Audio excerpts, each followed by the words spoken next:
Hello everyone, welcome back to my channel economics Margdarshan. आज का lecture है रिप्रेजेंटेशन ऑफ सेट्स के बारे में। मैंने अपने पिछले दो वीडियोस में सेट्स के बेसिक कंसेप्ट्स के बारे में डिस्कस किया था and about set notations and membership of sets के बारे में।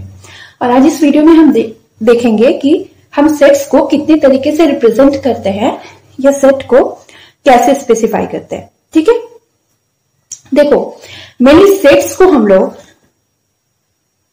दो तरीके से रिप्रेजेंट करते हैं।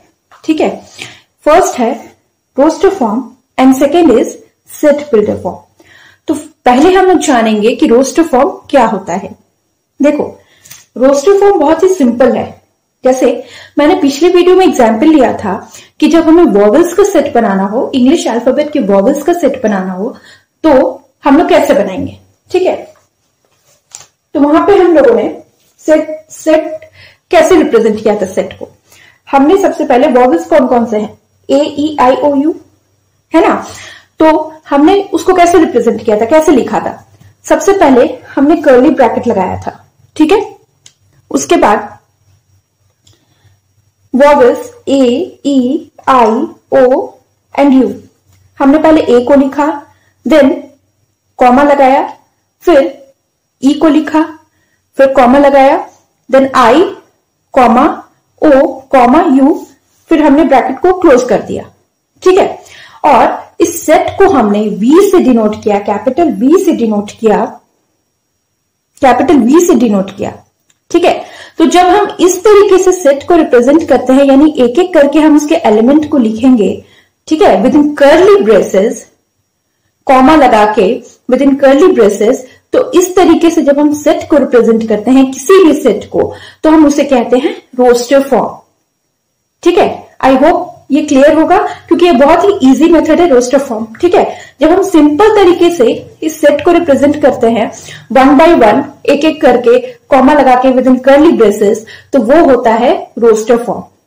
ठीक है, अब देखो रोस्टर फॉर्म में दो बातें इंपॉर्टेंट है। फर्स्ट क्या है, तो रोस्टर फॉर्म का डेफिनेशन जब लिखना होगा तो क्या लिखेंगे, in roster form all the elements of a set are listed in a row within curly braces and are being separated by commas. ठीक है, जो मैंने अभी बताया कि रोस्टर फॉर्म में हम लोग एलिमेंट्स को लिस्टेड करते हैं एक रो में।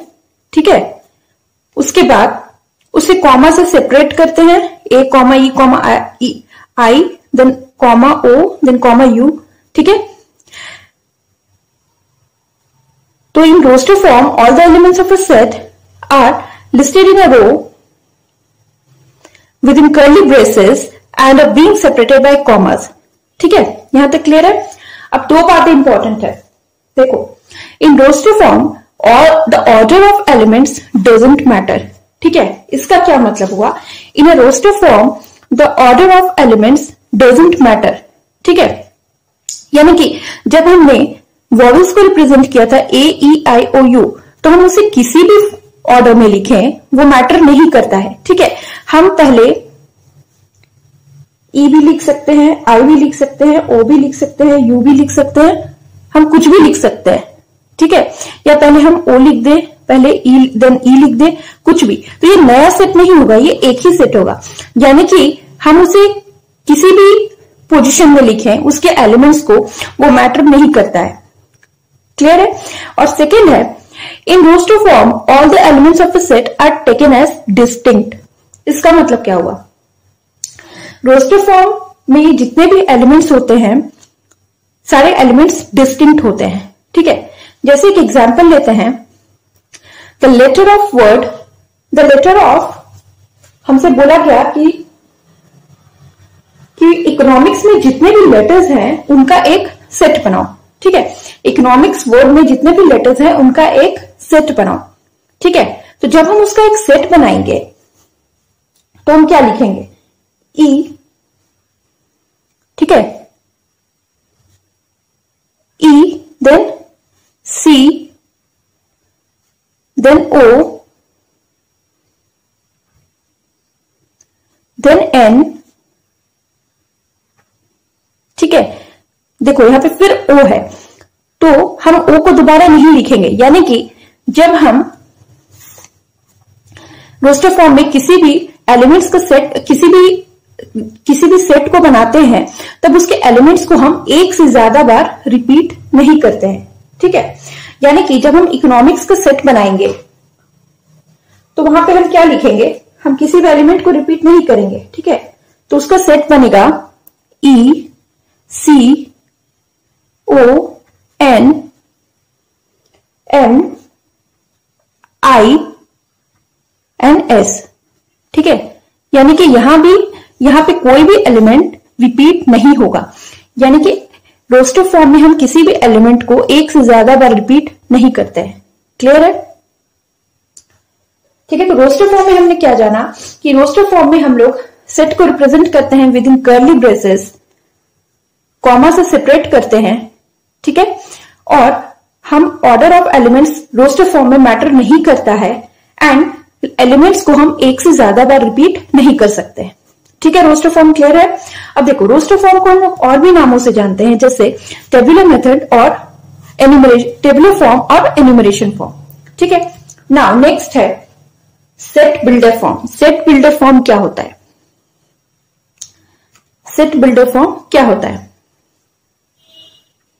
देखो, सेट बिल्डर फॉर्म, अगर मान लें हमारे पास ये एग्जाम्पल है वॉवल्स का, इसे जब हमें सेट बिल्डर फॉर्म में लिखना रहेगा तो हम उसे कैसे प्रेजेंट करेंगे?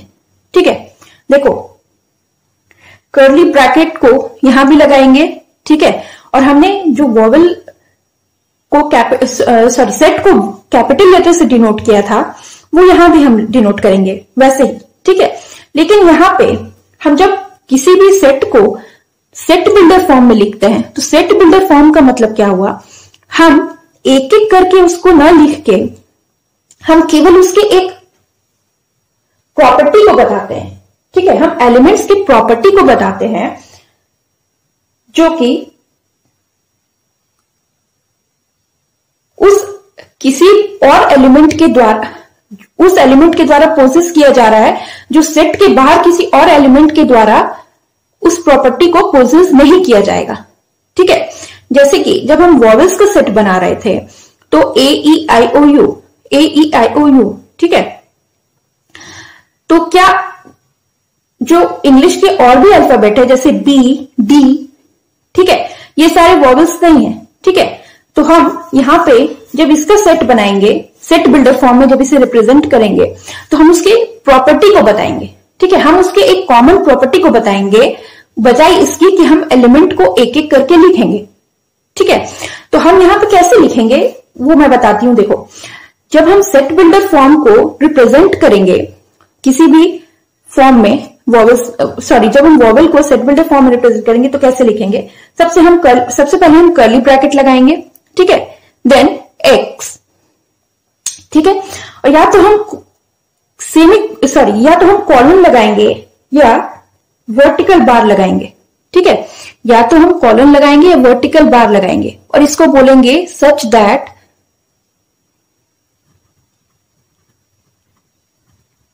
या for which.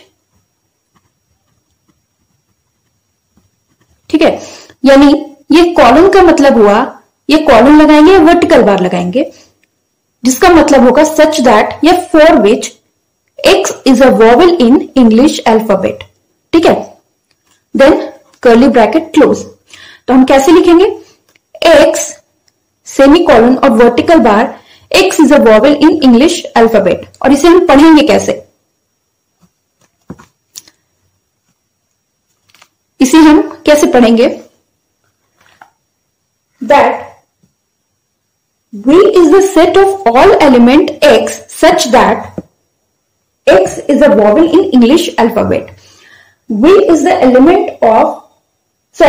set of all element x, यानी कि V is the set of all x, यानी V उन सारे x का सेट है जो कि सच दैट x एक वॉवल है इंग्लिश अल्फाबेट का, यानी एक्स में ए भी आ गया, एक्स में ई भी आ गया, एक्स में आई भी आ गया, एक्स में ओ भी आ गया और एक्स में यू भी आ गया।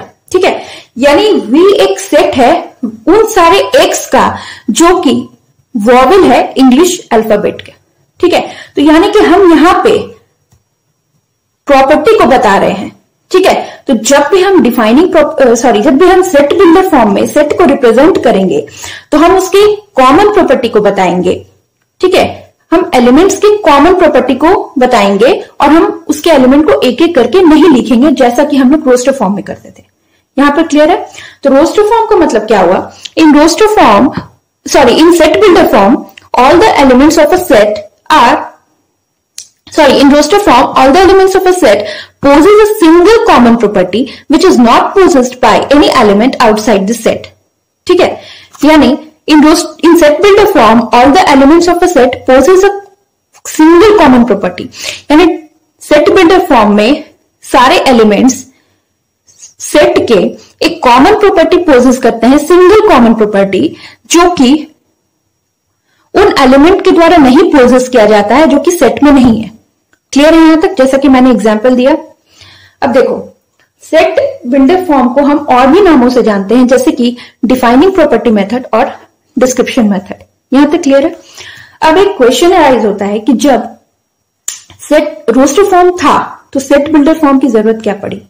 ठीक है, देखो, जब हम रोस्टर फॉर्म बहुत ही सिंपल मेथड है, लेकिन हम रोस्टर फॉर्म में सारे एलिमेंट सारे सेट को रिप्रेजेंट करना पॉसिबल नहीं है। हम वैसे सेट को नहीं रिप्रेजेंट, हम लार्ज नंबर ऑफ एलिमेंट्स को जब हम रोस्टर फॉर्म में हम लार्ज नंबर ऑफ एलिमेंट्स का सेट नहीं बना सकते। जैसे एग्जांपल ले लें, जब हमें बोला गया कि जितने भी नेचुरल नंबर्स हैं उनका सेट बनाओ। ठीक है, तो क्या पॉसिबल है कि हम एक एक करके सारे एलिमेंट्स को लिखें? क्योंकि नेचुरल नंबर्स 1 से स्टार्ट होते हैं और इंफिनिटी तक जाते हैं। ठीक है, तो हमारे लिए इम्पॉसिबल है कि हम पहले 1 2 3 एंड कहां तक हम लिखेंगे। तो वैसे केस में सेट बिल्डर फॉर्म का यूज होता है। ठीक है, यहां तक क्लियर है? आई होप यहां तक आपको अच्छे से समझ में आ गया होगा। और नेक्स्ट वीडियो में मैं डिस्कस करूंगी टाइप्स ऑफ सेट्स के बारे में। तो अगर आप मेरे चैनल पर नए हैं तो चैनल को सब्सक्राइब करना ना भूलें, और अगर आपको कोई डाउट है तो आप कमेंट करके पूछ सकते हैं। और यूं ही जुड़े रहिएगा मेरे साथ नए नए वीडियोस के लिए। Thank you.